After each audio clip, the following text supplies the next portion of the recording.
Hello everyone, welcome back to my channel. आज की video में हम डिस्कस करेंगे unit immunochemistry in biochemistry subject BSc nursing second semester. जो आपकी यूनिट है इम्यूनोकेमिस्ट्री, इसमें आपके दो पॉइंट्स इंपॉर्टेंट है सिलेबस में। सबसे पहले है यूमिनोग्लोबिन, उसका स्ट्रक्चर और फंक्शन, और नेक्स्ट आपका एलिसा एंजाइम लिंक्ड यूमिनोसॉर्बेंट एस्से। आज की वीडियो में हम इन्हीं दोनों पॉइंट को डिस्कस करेंगे। अगर मैं बात करूं एलिसा की, तो एलिसा में आपको introduction, types, indication, steps, interpretation, investigation, ये सारे पॉइंट्स को हम डिस्कस करेंगे। क्योंकि आपके सिलेबस में इंटरप्रिटेशन, इन्वेस्टिगेशन मेंशन है, बट आपको पढ़ना सब कुछ इसीलिए है क्योंकि आप जब एलिसा अगर 10 मार्क्स में आ जाएगा तो सिर्फ इन दोनों पॉइंट को लिख के आपको 10 मार्क्स गेन नहीं कर पाएंगे, इसीलिए आपको सारे पॉइंट्स को पढ़ना है। नेक्स्ट आपका पॉइंट है इम्यूनोग्लोबिन। इसके आपको टाइप्स, स्ट्रक्चर, फंक्शन और एक चार्ट, इन सबको आपको करना है इम्यूनोग्लोबिन टॉपिक में। तो हम स्टार्ट करते हैं हमारे टॉपिक एलिसा से। What is the full form of ELISA? Enzyme linked immunosorbent assay. तो ये आपका फुल फॉर्म है एलिसा का। ये टेस्ट है जो डिटेक्ट करता है, मेजर करता है एंटीबॉडीज़ को ब्लड में आपके एंटीबॉडीज़ कितना है वो कौन डिटेक्ट करता है, कौन मेजर करता है? आपका एलिसा टेस्ट। ये जो टेस्ट है वो डिटरमाइन करता है एंटीबॉडीज़ को कि आपके इन्फेक्शियस कंडीशन में कैसे हैं। जैसे कि आपकी बॉडी में कोई भी प्रोडक्शन होता है एंटीबॉडी का, तो वो किसके अगेंस्ट होता है? एंटीजन के। एंटीजन आपकी बॉडी में बाहर से एंटर करते हैं। फॉर एग्जाम्पल, ये आपकी बॉडी है, ये आपकी बॉडी में बाहर से क्या आएंगे? आपके एंटीजन आएंगे। बाहर से एंटीजन आता है और इसमें क्या आपके प्रेजेंट होता है? एंटीबॉडी प्रेजेंट होता है। तो एंटीबॉडी और एंटीजन के बीच में क्या होती है? रिएक्शन होती है। आप उसको कैसे टेस्ट करोगे एंटीबॉडी को? तो आप एलिसा टेस्ट से इसको डिटेक्ट करोगे। Antibodies are protein that your body produce in response to harmful substance called antigen. आपको पता है जो आपकी एंटीबॉडीज होती है वो किससे बनी होती हैं? आपके प्रोटीन से बनी होती हैं, और साथ ही साथ वो प्रोड्यूस करती रिस्पॉन्स किसके अगेंस्ट में? Harmful substance. कौन है? आपका एंटीजन है। जो आपका एलिसा है वो आपका क्रिएट हुआ था 1970s में। 1970s में आपका फर्स्ट एलिसा आया था। वो रिप्लेस किसको करा था? RIA को। सबसे पहले आपका चलता था रेडियो यूमिनो एस्से, उसका है RIA। अब आपका चलता है एलिसा। ये कब आया? 1970 में आया है। नेक्स्ट पॉइंट है, ये जो टेस्ट है ये बेस्ड किस पे? Specific interaction. अभी हमने बताया स्पेसिफिक इंट्रैक्शन किसके बीच में होती है? एंटीजन और एंटीबॉडी में। Sequence of amino acid found on an antigen and an antibody binding site that matches of amino acid. Next point है, it is the polystyrene plates which passively bind antibodies and protein. तो आपको पता है कि जो antibodies है उसमें क्या होता है? आपके पॉलीसिस्टीन प्लेट्स प्रेजेंट होते हैं जो कि बाइंडिंग में आपके क्या करते हैं? इंट्रैक्शन में हेल्प करते हैं। अगर मैं बात करूँ पॉलीसिस्टीन प्लास्टिक प्लेट की, तो ये रिफर्ड है माइक्रो प्लेट से। इसमें 40 होल्स होते हैं या फिर 96 होल होते हैं, ये वेरी करता है प्लेट। अभी हम लोगों ने जो भी पॉइंट डिस्कस करे वो आपका इंट्रोडक्शन है। अब हम डिस्कस करेंगे टाइप्स ऑफ एलिसा। तो आपके 4 टाइप्स के होते हैं। फर्स्ट है डायरेक्ट एलिसा, नेक्स्ट है इनडायरेक्ट एलिसा, थर्ड वन है सैंडविच एलिसा, फोर्थ है कॉम्पिटेटिव एलिसा। जो डायरेक्ट एलिसा है वो एंटीजन कोटेड प्लेट का होता है। किसका होता है? एंटीजन कोटेड प्लेट का होता है, जिसमें स्क्रीनिंग किसकी होती है? एंटीबॉडी की होती है। जो आपका इनडायरेक्ट एलिसा है उसमें एंटीजन कोटेड प्लेट होता है। इसमें कोलोन आप देख रहे हो, इसका मतलब यही चीज रिपीट है। इनडायरेक्ट में भी आपका एंटीजन कोटेड प्लेट होता है, बट जो आपकी स्क्रीनिंग है, स्क्रीनिंग आपकी एंटीजन और एंटीबॉडी दोनों की होती है। जो आपका सैंडविच एलिसा है उसमें एंटीबॉडी किसकी होगी? आपकी कोटेड प्लेट की होगी। अभी तक हम लोग एंटीजन कोटेड प्लेट पढ़ रहे थे, लेकिन अब सैंडविच में क्या आएगा? आपकी कोटेड प्लेट एंटीबॉडी आएगा। एंटीबॉडी अगर कोटेड प्लेट है तो स्क्रीनिंग किसकी आएगी? आपकी एंटीजन की आएगी। कॉम्पिटेटिव एलिसा में आपका क्या आएगा? स्क्रीनिंग किसकी होगी? एंटीबॉडी की होगी। तो direct ELISA, indirect ELISA, sandwich ELISA, competitive ELISA, कौन सी चीज कोटेड प्लेट में आएगी, कौन सी चीज आपकी स्क्रीनिंग में आएगी, यही आपको डिफाइन करती है types of ELISA. Next point हम डिस्कस करेंगे इंडिकेशन। Indication of ELISA. सबसे पहले HIV, जो कॉज किस HIV क्या कॉज करता है? AIDS, acquired immunodeficiency syndrome. तो एड्स के लिए, लाइम डिसीज के लिए, पर्निशियस अनीमिया के लिए, rock mountain spotted fever, rotavirus, और आपका squamous cell carcinoma cell, Zika virus. तो ये आपके क्या इंडिकेशन है एलिसा टेस्ट के? इन सारी डिजीज में या फिर कह सकते हैं इन सारी कंडीशन में हम एलिसा टेस्ट को करते हैं। अब हम डिस्कस करते हैं एलिसा टेस्ट के स्टेप्स। एलिसा टेस्ट के आपके टोटल 6 स्टेप्स हैं। सबसे पहले जो आपकी एंटीबॉडी कोटिंग है उसमें हम लोग स्पेसिफिकली कैप्चर करेंगे एंटीबॉडी को जो इमोबिलाइज्ड होंगे। जो हाई प्रोटीन बाइंडिंग प्लेट होती है उसको ओवरनाइट करेंगे हम लोग इंक्यूबेट। उसके बाद में सेकंड पॉइंट है आपका प्रोटीन कैप्चर। आप क्या फिर करोगे, प्रोटीन कैप्चर करोगे, फिर आप डिटेक्शन करोगे एंटीबॉडीज का। स्टेप 3 में आप डिटेक्शन करोगे एंटीबॉडीज का। स्टेप 4 में आप ऐड करोगे एंजाइम को जो कॉन्जुगेट करेगा, उसका नाम है स्टेप्टाविडिन, उसको आप ऐड करोगे स्टेप 4 में। फिर स्टेप 5 में आप एडिशन करोगे किसका, सबस्ट्रेट का। फिर स्टेप 6 पे आप क्या करोगे, एनालिसिस करोगे। तो ये स्टेप्स है, आपको हेडिंग बाय अंदर डिफाइन करना है एलिसा टेस्ट में। नेक्स्ट आपका पॉइंट है इंटरप्रिटेशन। इंटरप्रिटेशन की अगर मैं बात करूँ तो ये इंपॉर्टेंट होता है कोई भी टेस्ट के बाद। ये 3 में होगा। सबसे पहला आपका है क्वांटिटेटिव। क्वांटिटेटिव इसमें हम लोग क्वांटिटी की बात करें, ये क्या है, स्टैंडर्ड कर्व में आएगा। ये अलाउ करता है कंसंट्रेशन ऑफ एंटीजन को, वो डिफरेंट सैंपल करता है, प्रिसाइजली वे में डिटरमाइन करता है। मतलब कि जो क्वांटिटेटिव है वो स्टैंडर्ड कर्व है, और जिसका इसमें कंसंट्रेशन है वो किसका आएगा, एंटीजन का आएगा, वो भी किसमें, डिफरेंट सैंपल्स में। नेक्स्ट है क्वालिटेटिव। इसमें क्या है, क्वालिटी। पहला पॉइंट में क्वांटिटेटिव था, अब क्या है, क्वालिटी। ये डेटा राइदर करता है, कंफर्म करता है या तो डिनाई करेगा। या वैसी भी बात है, डेटा आपको या तो कंफर्म करके बताएगा या तो डिनाई करके बताएगा कि प्रेजेंस है एंटीजन का या नहीं है। सिंपल सा है। जो आपका क्वांटिटेटिव है वो आपको कंसंट्रेशन बताएगा कि एंटीजन का कितना है। सिंपली मैं आपको बता रही हूँ क्वांटिटेटिव में क्या है कि कंसंट्रेशन बताएगा एंटीजन का कितना है। क्वालिटेटिव में क्या बताएगा आपको कि एंटीजन प्रेजेंस है, येस और नो, बस। जो आपका नेक्स्ट है सेमी क्वांटिटेटिव, ये क्या करेगा, कंपेयर करेगा सैंपल को। ये intensity of a single can differ directly based on ELISA, directly based on antigen concentration. Semi quantitative में जो इंटेंसिटी होती है सिंगल की वो डिफरेंट होती है, वो डायरेक्टली किस पे बेस्ड करती है, आपके एंटीजन कंसंट्रेशन पे करती है। जो आपका एलिसा का डेटा है वो आप यूज करते हो किसमें, कंपैरिजन करने के लिए। कंपैरिजन किससे करोगे, जो आपके जितने भी सैंपल्स आए हैं उसमें आप किसका कंपैरिजन करोगे, लेवल ऑफ एंटीजन का करोगे। आप जब करोगे इंटरप्रिटेशन, इंटरप्रिटेशन में आपके 3 आएंगे। सबसे पहला आपका आएगा क्वालिटेटिव, नेक्स्ट आपका है क्वांटिटेटिव, नेक्स्ट आपका है सेमी क्वांटिटेटिव। क्वालिटेटिव में आपको क्या आएगा, एंटीजन प्रेजेंस येस और नो।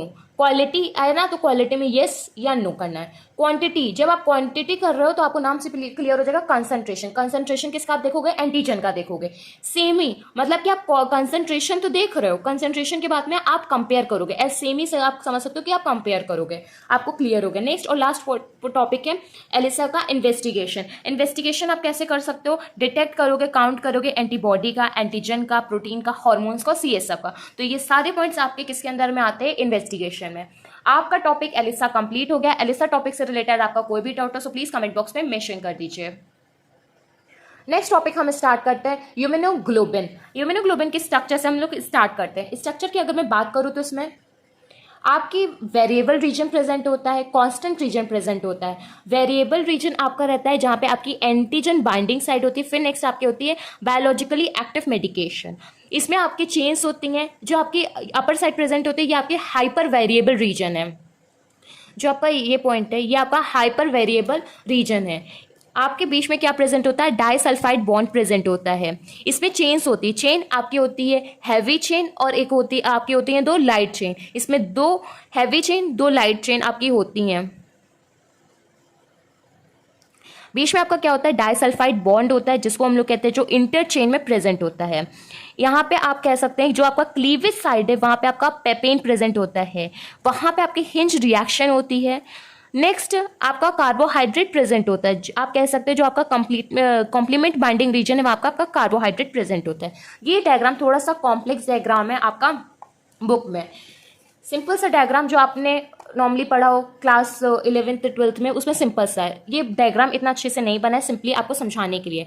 आपका जो अपर होता है वो आपका वेरिएबल रीजन होता है, जो आपका नीचे का पोर्शन होता है उसको हम लोग कहते हैं कांस्टेंट रीजन। इसमें आप चेन देख रहे हो, आपके जो चेन होती है वो हैवी चेन होती है जो आपकी फुल्ली होती है, ठीक है। जो आपकी बाहर से शॉर्ट में जो होती है वो क्या होती है, आपकी लाइट चेन होती है। बीच में क्या प्रेजेंट होता है, डाइसल्फाइड बॉन्ड प्रेजेंट होता है। जो आप अपर साइड देख रहे हो ये क्या है, एंटीजन बाइंडिंग साइड। बाहर ये एंटीबॉडी है, एंटीबॉडी पे बाहर से क्या इंटरेक्ट करेगा, एंटीजन करेगा, तो एंटीजन यहाँ पे बाइंड करेगा। और ये क्या है, ये हाइपर वेरिएबल रीजन है। क्या है, हाइपर वेरिएबल रीजन है। ये डायग्राम से वो सिर्फ सिंपली आपको ये एक्सप्लेन कर रहा है कि क्या है। अगर आप बुक में देख रहे हो तो बुक में इतना सिंपल नहीं है, उसकी लेवलिंग मुश्किल है, इसीलिए ये सिंपल सा डायग्राम आपके कन्वीनियंट के लिए, जैसा आपको इजी लगे, जो इजी लगे वो आप लर्न कर सकते हैं। मैंने आपको बुक ठाकुर पब्लिकेशन का भी डायग्राम बता दिया, और यूनिट के अगर मैं बताऊं जो मैंने नोट्स बनाया तो मैंने उसका भी डायग्राम आपको बता दिया। नेक्स्ट हम डिस्कस करते हैं टाइप्स की। तो आपको पता है इम्यूनोग्लोबिन्स आपके 5 टाइप्स के होते हैं। इसकी सिंपल सी ट्रिक है दिमाग, आपको इससे क्लियर हो जाएगा कि आपके कौन से इम्यूनोग्लोबिन्स होते हैं। इम्यूनोग्लोबिन आपका डी होता है, इम्यूनोग्लोबिन आपका ई होता है, इम्यूनोग्लोबिन आपका एम होता है, इम्यूनोग्लोबिन आपका ए होता है, इम्यूनोग्लोबिन आपका जी होता है। तो इम्यूनोग्लोबिन का आपका स्ट्रक्चर क्लियर हो गया, इम्यूनोग्लोबिन के आपके टाइप्स क्लियर हो गए। अब हम डिस्कस करते हैं इम्यूनोग्लोबिन्स का चार्ट। तो ये आप जो चार्ट देख रहे हैं ये आपके लिए बहुत इंपॉर्टेंट है। क्यों? क्योंकि इसमें आप एक साथ पांचों को एक साथ आप डिफरेंट कर पाओगे हैवी चेन पे, number of antigen binding site पे, आप कर पाओगे मॉलिक्यूलर वेट पे, और आप कर पाओगे परसेंटेज पे, कितना परसेंटेज है, कौन प्लेसेंटा को क्रॉस कर पा रहा है, कौन फिक्स कर पा रहा है कॉम्प्लीमेंट को, कौन बाइंड करता है एफसी से, क्या फंक्शन है। मेन फंक्शन हम डिस्कस कर देंगे और डिटेल फंक्शन आपको खुद से कवर अप करना है। डिटेल फंक्शन आपका होमवर्क रहेगा कि आपको खुद से कवर अप करना है। अगर आपको नहीं मिल रहा तब आप कमेंट बॉक्स में मेंशन करिएगा। सबसे पहले अगर मैं बात करूं तो जो हम इम्यूनोग्लोबिन एम होता है वो आपका पेंटामर होता है। क्या होता है? पेंटामर होता है। जो आपका इम्यूनोग्लोबिन जी होता है वो आपका मोनोमर होता है। जो आपका ए होता है वो डाइमर होता है, ई आपका मोनोमर होता है, डी आपका मोनोमर होता है। मतलब कि मोनोमर के बाद में आपका डाइमर आपका ए होता है और पेंटामर आपका एम होता है। आपको लर्न किसका करना है? सिर्फ ए का करना है और एम का करना है। आप जो बेसिक से जो डिफरेंस क्रिएट करना है आप उसको लर्न कर लीजिए, सिंपल आपको ईजी रहेगा। जब आपको डाइमर लर्न होगा पेंटामर तो रेस्ट ऑफ आपके क्या हो जाएंगे? मोनोमर हो जाएंगे। हैवी चेन्स की अगर मैं बात करूँ तो हैवी चेन्स में आपके जो एम है उसमें आपका प्रेजेंट होगा म्यू प्रेजेंट होगा। जो आपका जी है उसमें आप गामा को प्रेजेंट करोगे सिंबल में, और जो आपका ए उसमें आप अल्फा से करोगे, ई से एप्साइलिन करोगे और डी से आप डेल्टा करोगे। तो नाम से क्लियर हो जाएगी, डी से डेल्टा, ई से एप्साइलिन, ए से अल्फा, जी से गामा। एम का कुछ नहीं हो रहा तो एम का आप म्यू कर दोगे। Number of antigen binding site pentamer, मतलब कि अगर इम्यूनोग्लोबिन्स के पास 5 साइट्स हैं तो बाइंडिंग साइट्स इसकी डबल हो जाएंगी।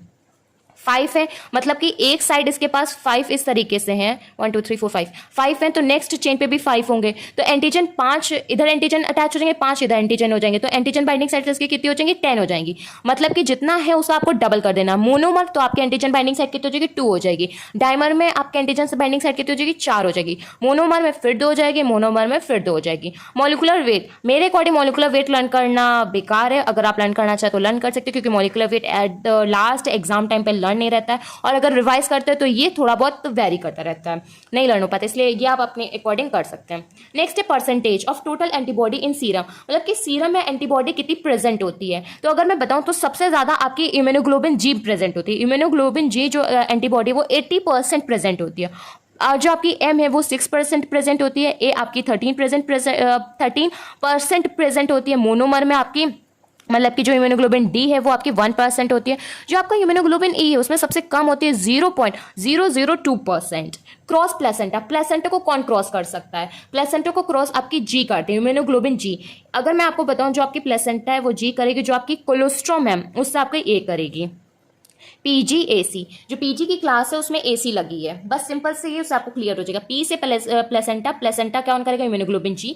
सी से आपका कोलेस्ट्रॉम, सी क्या करेगा? इम्यूनोग्लोबिन ए। आप एक पॉइंट इस टेबल में खुद से ऐड कर सकते हैं इस ट्रिक से, तो अब आपको क्लियर होगा प्लेसेंटा कौन क्रॉस करेगा? जी इम्यूनोग्लोबिन। फिक्सेस कॉम्प्लीमेंट, तो ये कौन कर सकता है? आपके 2 करते हैं, एक इम्यूनोग्लोबिन एम करता है, एक इम्यूनोग्लोबिन आपका जी करता है। एफसी से बाइंड, एफसी से बाइंड आपके 2 होते हैं, एक आपका इम्यूनोग्लोबिन जी होता है और आपका ई होता है। इम्यूनोग्लोबिन जी साइट्स में करता है और ई आपका मास्ट सेल्स और बेसोनोफिल्स में करता है। नेक्स्ट आपका क्या है? फंक्शंस। अगर मैं बात करूं इम्यूनोग्लोबिन एम का मेन फंक्शन क्या है, तो ये मेन एंटीबॉडी है प्राइमरी रिस्पॉन्स के लिए। ये बेस्ट है किसके? फिक्सिंग कॉम्प्लीमेंट के लिए। ये मोनोमर है, ये सर्व करती है बीटा सेल रिसेप्टर की तरह। सॉरी, जो आपका इम्यूनोग्लोबिन जी है ये सेकेंडरी रिस्पॉन्स करता है, ये न्यूट्रलाइज करता है टॉक्सिन्स को, ये ओपनाइजेशन में भी काम आता है। ये जो आपका इम्यूनोग्लोबिन ए है वो सिक्रीट होता है म्यूकस में, टीयर्स में, सलाइवा में और कोलेस्ट्रॉल में। ये आप देख रहे हैं ना, पॉइंट मेंशन है। जो आपकी एंटीबॉडी है ई, जो आपका इम्यूनोग्लोबिन है ई, वो आपके एलर्जिक रिएक्शन में काम आता है। किसमें काम आता है? आपके एलर्जिक रिएक्शन में काम आता है। नेक्स्ट जो आपका इम्यूनोग्लोबिन डी है वो बीटा सेल के रिसेप्टर में काम आता है। अगर मैं सिंपली बताऊं जो आपका इम्यूनोग्लोबिन डी है वो आपको हीमोस्टेसिस में काम आता है। मैं इसमें लिख दे रही हूँ जिससे आपको याद रहे।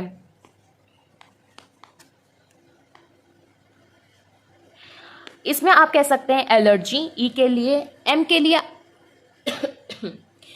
आप कह सकते हैं कि ये इम्यून रेगुलेशन में हेल्प करता है आपका।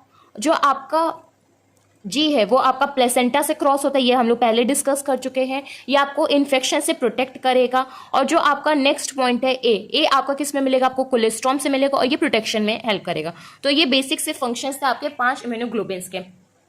आपकी यूनिट इम्यूनोकेमिस्ट्री कंप्लीट हो गई है। कोई भी टॉपिक आपको ना समझ में आए, कोई भी पॉइंट में आपको प्रॉब्लम है तो प्लीज़ कमेंट बॉक्स में मेंशन कर दीजिए। अगर ये वीडियो आपको अच्छी लगे तो प्लीज़ वीडियो को लाइक कर लीजिए, चैनल को सब्सक्राइब कर लीजिए। Thank you.